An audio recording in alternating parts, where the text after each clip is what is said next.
اللي كنا خايفين منه احنا فيه. وهذا علاش دائما قناة صوت الإرادة كتعطي الحيضة والحذر، دائما كتخرج بواحد الرسائل: ولا حياة لمن تنادي. دابا اليوم كنشوفوا حنا شريشيرة اللي الصراحة ما بغيناش أن يدخل وسط هاد العائلة. فاحنا كنعرفوا هاد شريشيرة اللي هو واحد الإنسان فإلا دخل وسط شي عائلة إلا وكيكون له واحد الدمار شامل. فهذا علاش دائما كنخرجوا ونحارب هاد الشخص، لأن هاد الشخص أي حاجة وشاف عنده فيها البوز وشي حاجة غادي تكون له أو غيكون له واحد الدخل مربح فكيمشي للجهة المربحة. السلام عليكم ورحمة الله تعالى وبركاته. الإخوة والأخوات، تحية لكم أينما كنتم خارج أرض الوطن أو داخل أرض الوطن. فيديو جديد ونهار جديد، كنتمنى يلقاكم في أحسن الظروف نتوما والعائلة ديالكم، وكذلك الإخوة والأخوات ما تبخلوش علينا باللايكات، بارطاج، التعاليق الزوينة ديالكم اللي هي كتحفزنا وكتعطينا طاقة إيجابية. فشكرا لكم يا أحلى متتبعات ويا أحلى متتبعين، شكرا لكم على الحب والوفاء والثقة ديالكم لهذه القناة. إذن الإخوة والأخوات، فغادي نصحح بعض المعلوميات لبعض المتتبعين وكذلك القطيع اللي هو تابع هاد شريشيرة ولا داك بانو فرفر ولا القنوات المحزاقية. البارحة الإخوة والأخوات فخرجت بداك الفيديو واللي علنت على التضامن مع أمي ناعمة البدوية، غير باش تفهموا وتعرفوا الحقيقة. لأنا خرجت وتكلمت لأن أمي ناعمة كانت لا تتواجد في الوقت اللي وقعت داك الضجة وداك الفتنة، وهادشي حنا ماشي كنخرجوا كنتكلموا من فراغ، لا الإخوة والأخوات، فعندنا ما هو يثبت. وأنا كنلعب مع جميع التحدي القنوات المسترزقة رغم الخرجات ديالهم والمآكد والكذوب على أمي ناعمة. هي أمي ناعمة ما بغيتش الإخوة والأخوات هذا الموضوع الصراحة أن يكبر ويتعطى أكثر من واحد الحجم اللي غادي يستحق، لأن رغم كنشوف أنا دابا مع بعض والعائلة. فخرجت بداك الفيديو اللي هي باش تكون في العلم ديالكم، هي ناعمة البدوية كان داك اليوم اللي وقع المشكل فكانت في المحكمة اللي هي كانت الجلسة مع نادى حسي وبعض القنوات، واللي خرج ووجه داك التهمة لأمي ناعمة اللي هو الزوج ديال الأخت ناعمة البدوية، وقال سيدي بأن ناعمة البدوية كانت تتواجد في عين السياق. فهاد السيد فخرج وسرب إلا المغالطات وخرج فقط وكذب، لأن ما يمكنناش حنا أننا نشوفوا شي أمور اللي هي باينة أو واضحة كوضوح الشمس ونستروا أو نقولوا شي كلام اللي ماشي هو هذاك. لأن أمي ناعمة كان لا علم لها من ذاك الأمور كاملة. ومن بعد المفاجأة الكبرى فسمعنا لا الزوج ولا بعض القنوات اللي هما كيخرجوا إلا المآكد إلا وكيتنمروا من أبشع الطرق. وهذا علاش أنا البارح خرجت وتضامنت مع أمي ناعمة، واللي هو واحد التضامن لا مشروط، لأن ما يمكنش أخوتي المغاربة أن واحد المرأة كانت لا تتواجد في عين المكان ونخرجوا حنا ونأيدوا الأصوات الشيطانية على الظلم والبهتان. هادشي ماشي من التربية ديالنا وماشي من الأخلاق النبيلة ديالنا. فاحنا دائما كنخرجوا محيدين وكنخرجوا وما كنبغيوش الظلم وما كنبغيوش هاد الأمور الآن اللي ولينا كنشوفوا في هاد العالم الأحمر. لأن احنا كنعرفوا الخوت مع بعضياتهم، فوخا كيكون واحد الخصم يكون كبير او صغير، فكيكون شي امور في الخاص. رغم دابا حنا كنشوفوا هاد الفتان، والان كنشوفوا دابا حنا شريشيره اللي هو تنقل من مكان لمكان، واللي هاد شريشيره فكونوا الاخوه والاخوات على علم باللي الامور ما غادي تمرش بسلام، لان هاد الناس مني كيتلفوا وما كيبقاوش يلقاو مواضيع باش يخرجوا وعلاش يتكلموا، فانتوما كتعرفوا اللي هاد الناس الا وكيبحثوا ان باش عاود يخلقوا واحد الضجه، وعلى باش يديروا البوز، وعلى باش يطلعوا الادسنس. وهذا البارح علاش انا قلت وخرجت بان الاخت مع الاخت ديالها، فانا بصراحه اللي تمنيت ان هاد المهزله توقف، وهذا الشيء ما بغيناش ان يطوال، وان بزاف ديال الاشياء اللي هي ما كتعجبناش وما كتشرفناش وما كتشرفش الاسر المغربيه. لان ملي نوليو حنا نشوفوا البارح الخرجات باش خرجت امي زهره، وحنا واحد المراه اللي هي كنعرفوها عجوزه، بكل صراحه اللي انا ما عجبنيش الحال ان السيده حنا اللي عاد شنا السيده مشات دارت عمره، وكنتمناو من الله تعالى تكون داك العمره مقبوله، واللي السيده خرجت براسها مشعكك، واللي السيده خرجوها على السيطره بالمآكل والتنمر، وكل واحد وكيفاش كيصور مع هاد المرأة العجوزة، وكيفاش كيدير أو كيديروا طوارق على أن باش يربحوا الأدسنس على ظهر هاد المرأة. فهاد المرأة اللي هي كتبقى خط أحمر، لأن هاد المرأة راني لا نسمح لأي صاحب قناة كما كان الصفة والنوع ديالو أن يخرج بهاد الشوشرة، وأن باش يصور مع هاد المرأة أو يبغي يقول سيدي بأنه هو كيجيب الحصري أو بزاف ديال الأمور.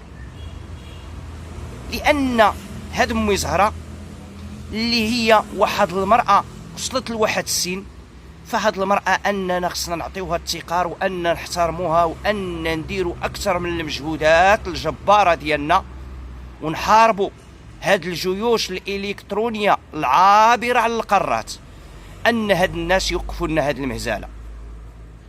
لأن كونوا حقانيين وديروا واحد الرسالة أو واحد الميساج حلقة في الأذن ديالكم قناة صوت الإرادة، راه ولو هاد الهجوم اللي هو وقع ما بعض العائلة، فراه إلا وقع الاعتقال فكونوا متيقنين فراه غادي يكون واحد تنازل.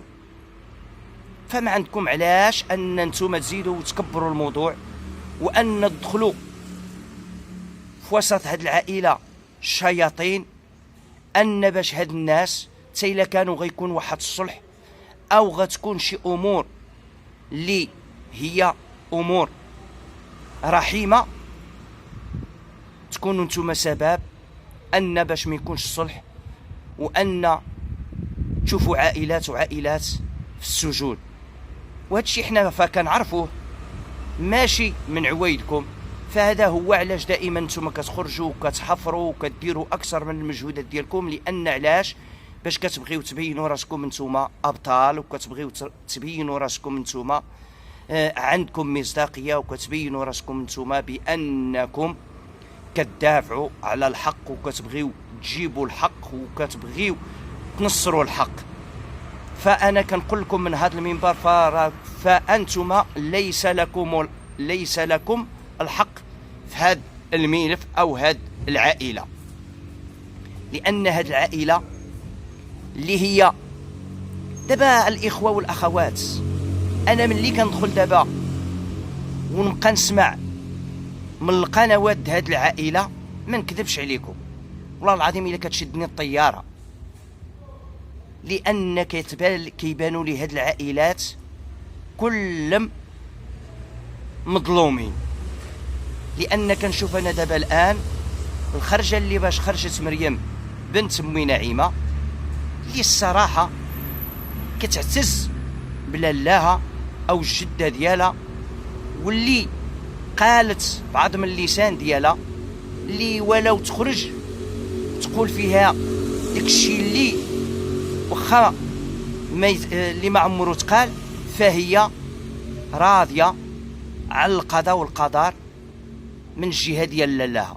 وهذا الشيء كيبين على ان هاد مريم اللي هي كتحترم الجده ديالها، واللي مكتافيه بداك الشيء اللي خرجت به الجده ديالها.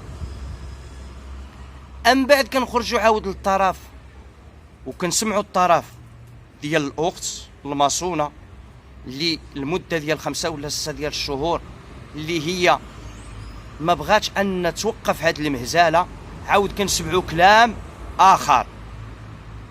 هنا كنقولوا بان بالنسبه لينا حنا هذا الامر صعيب علينا اننا نتعمقوا فيه واننا نتكلموا فيه، اللي هو هذا الامر ما غادي يفصل فيه الا القضاء. وحنا دائما الثقه الكامله عندنا في القضاء، واي انسان وظلم فغادي ينال جزاء العقاب ديالو.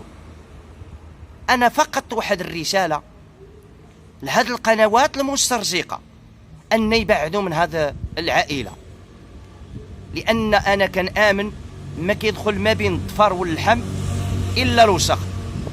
فالان كنشوفوا حنا هاد الشريشيره اللي هو وصل العين لمكان، واللي هو نتوما ما خافيش عليكم الاخوه والاخوات، فقبل ما كيطلع بالتصوير ان حتى كيعطي الاراء ديالو وكيعطي الكلمه ديالو وكيعطي واحد الوصيه ان باش هاد امي زهره او اللي منتمي لامي زهره شنو يقولوا، عاد كيمكن له يفتح الكاميرا وان يدير تسجيل، وان هاد السيد فكيبين على ان هاد السيد عنده المصداقيه وعنده الشفافيه. فقط حنا كنعرفوا هاد السيد فملي كيدخل في وسط جميع العائلات فكيضربهم الدمار الشامل. فهاد السيد حنا ما بغيناش يدخل لوسط هاد العائله ولا يتدخل ولو حتى بكلمه، لان كيبقى كما كان الحال، كتبقى الام مع الابناء ديالها وكتبقى الاخت مع الاخت ديالها. فهاد السيد اللي هو كونوا متيقنين الاخوه والاخوات خوتي المغاربه، فهاد السيد الامور فغادي ملي دخل هاد السيد فما غادي تمررش بسلام. وهذا علاش من البارح وانا كنطلب الله سبحانه وتعالى ان ما يدخلش هاد السيد ولا بعض القطيع اللي هما كينتميو لهاد الشخص، لان بسبب هاد العائله ما بغيناهاش تدمر، وما بغيناش هاد العائله ان هاد الملف وهاد الامور تكبر ويتعطى واحد الحجم اللي هو اكثر من اللي غادي يستحق. اذا انا كنقول لك اشريشيره، سير قابل صاحبي ولادك، سير شوف الحيثيات ديالك، بعد من هاد الاسره، بعد من داك المراه الشريفه. وحنا راه لا نسمح لاي انسان يطلع ويدير التشهير بداك المراه اللي هي امي زهره، اللي هي واحد المراه عجوزه. فسير صاحبي، سير صاحبي وتوب الله عز وجل، ورجع للطريق الصحيح، وخلي هاد الاسره على الله، وعسى ان يكون واحد الصلح. وحنا دائما كنوقفوا في طريق الصلح، والصلح خير. فمني شت هاد الشخص والله اخوتي المغاربه الى القلب ديالي تهز من بلاصتو، لان ما بغيتوش يدخل وما بغيتوش يخرج اسرار عائلات، واللي حنا كنعرفوا هذا السيد ما غادي يخرج ويمرر الا الاكاذيب، لان دائما كيبتكر ودائما كيزيد فخرات على ود، لان ما بقالوش شي موضوع علاش غادي يتكلم، والموضوع علاش غادي يتناقش. لان اليوم كنشوفوا حنا لبنى السريعه فهي تنقلت لمدينه الحسيمه، فهاد الناس اللي هما كان موضوعهم لبنى السريعه، فملي شافوا لبنى خفات وخفى السر ديالها، فمني ما بقاو كيلقاو حتى شي موضوع.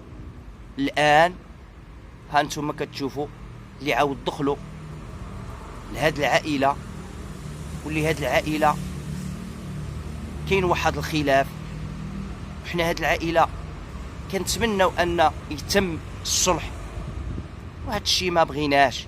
فهاد الشيء الصراحه اللي هو ما كيشرفناش وما كيشرفش الوطن ديالنا. فمني نوليو حنا دابا باش نوليو نطلعوا ونضربوا في الخواتات، ولا نسيئوا للخواتات او نسيئوا لهاد الاسره، وحنا هاد الاسره ما عارفين عليها حتى شي حاجه. فنقولوا واحد الكلام خير او نصمتوا، ولكن هاد الناس ما غادي يصمتوش الاخوه والاخوات. فالامور تطورت وخرجت على السيطره، وبسبب هاد القنوات المسترزقه. وحنا هاد شريشيره فهو دائما نحاربه الى ابد الابدين.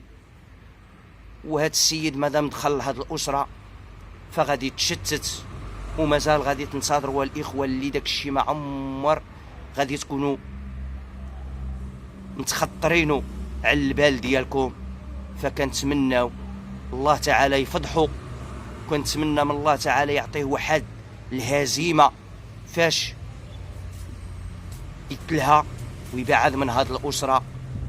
وهاد الاسره اللي هي اسره الصراحه، ورسالتي لهم ان ينقصوا من هاد الشيء وسيروا اتجهوا للقضاء اللي هو القضاء بوانا وبواكم، واللي اي انسان كان مظلوم فغياخد حقه، ولا تخليوش البراني يدخل مع بعضكم بعض.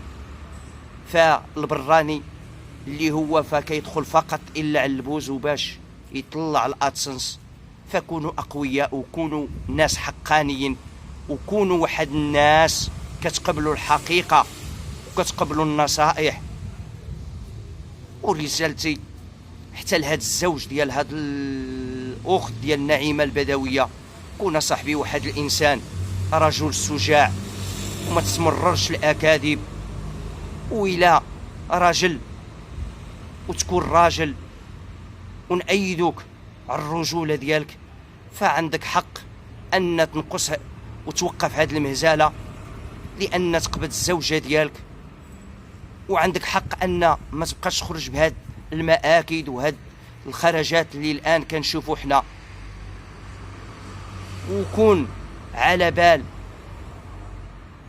كون واحد الانسان محيد، لان غيجي واحد الوقت اللي الزوجه ديالك والاخوات ديالها فغادي يكون واحد الصلح، وانت في التالي فغادي تبقى في العيب. فخليك واحد الانسان زوين، وخليك ما بين سليفاتك زوين، وحاول ما امكن ان توقف هذه المهزله. هذه رسالتي ليك، وقبل من قناه صوت الاراده، واللي هي قناه صوت الاراده فكتبغي الخير للجميع. كون صاحبي واحد الرجل شجاع، كون واحد الانسان حقاني، وكون واحد الانسان كتبين على الحقيقه وعلى الصرامه ديالك، وانت الاول. فعندك حق ان توقف هذه المهزله، وإلا ضرك حالك او خاطرك فاتجه للقضاء. وحنا كنعرفوا ولو القضاء غادي يشد لكم حقكم وتظلمتوا فاكيد وحنا متيقنين فغادي تبقى فيكم العائله، وما غادي تبغيوش لهاد العائله السجن. لان احنا كنعرفوا البراني ومن بعد كيكون واحد الخصام وكيتم اعتقالات وكثير من الامور وكيتم في الاخير التنازل. ماشي الى الان كنشوفوا حنا عائله، وبالله عليك واش تبغي انت دابا لهاد العائله السجن؟ فانا هذه نصيحه لك اخي العزيز، فكنتمنى انك تكون واحد الانسان لطيف رحيم وتدخل بواحد الصلح. وما بغيناش، لان ما بغيناش الكلاب الضاله دخل ما بعضكم بعض.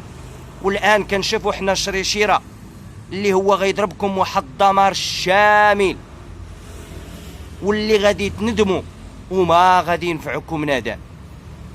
اذا اتقوا الله عز وجل، اتقوا الله عز وجل ورجعوا للطريق الصحيح.